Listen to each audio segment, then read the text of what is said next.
Hi friends, आज मैं बना रही हूँ ड्राई फ्रूट्स और खजूर के लड्डू। सबसे पहले हम मखानों को अच्छे से रोस्ट कर लेंगे देसी घी में।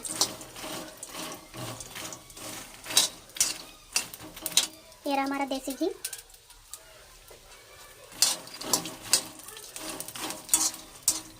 और ये है खजूर, जिसके मैंने सारे बीज अलग कर लिए हैं।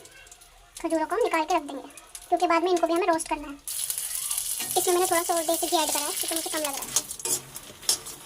थोड़ा गैस फ्लेम हल्की कर देंगे क्योंकि मखाना जल रहा है। अच्छे से चलाएंगे।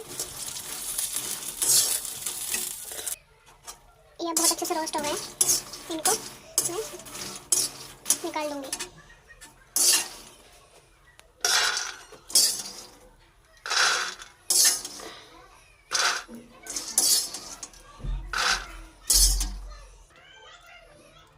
ये सभी मैंने ड्राई फ्रूट्स ले लिए हैं, कैश्यू, आलमंड,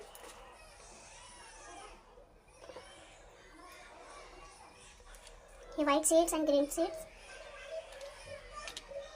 और ये अंजीर। अब इन सभी को अच्छे से देसी घी में रोस्ट कर लेंगे। सभी ड्राई फ्रूट्स को रोस्ट कर लेंगे।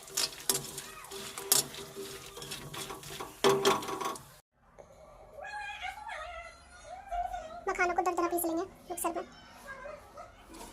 खजूर के बीज निकाल के खजूर को घी डाल के थोड़ा सा रोस्ट कर लेंगे। अब इसके अंदर जितने भी ड्राई फ्रूट रोस्ट करके पीसे थे या काटे थे, जो भी आप कर सकते हो, उसमें उनको सबको इसमें मिलाकर इसको अच्छे से चला लेंगे। हम उसे एक हाथ से होने दें। अब इस मिश्रण को ठंडा होने देंगे और इनके